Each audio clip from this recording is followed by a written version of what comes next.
प्रेम से बोलो विद्या दाहिनी की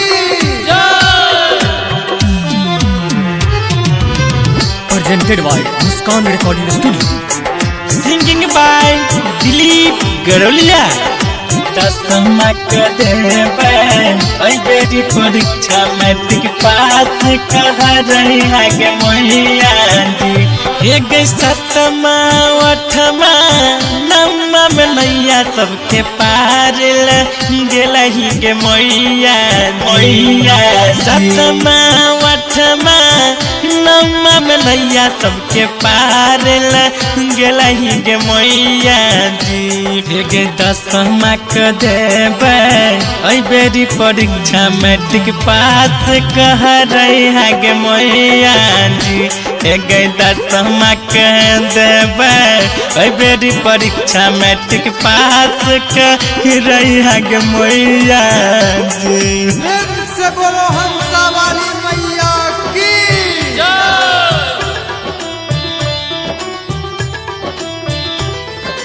दसमा देबे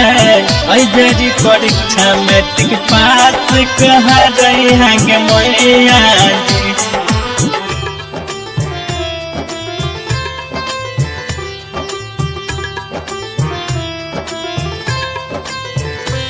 हे गई मंडप बनलिया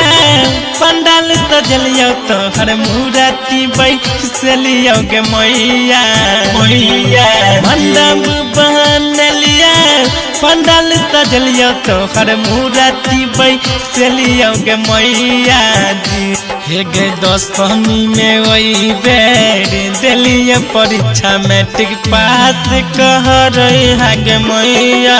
जी हे गे दसमी में वही बेर दिलिए परीक्षा मैट्रिक पास कह रही है गे मैया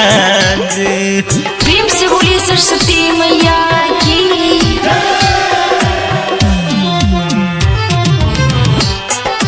दसमा देबे ओइ बेरी परीक्षा मैट्रिक पास कह रही है गे मैया जी Presented by Muskan Recording Studio. हे गई बिना बाली मैया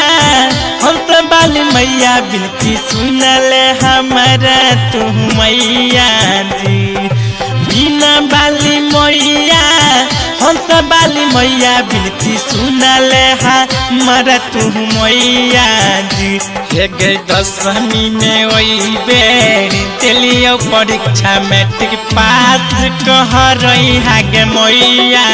जी हे गई दसमी में वही बेर दिलियो परीक्षा मैट्रिक पास कह रही है गे मैया जी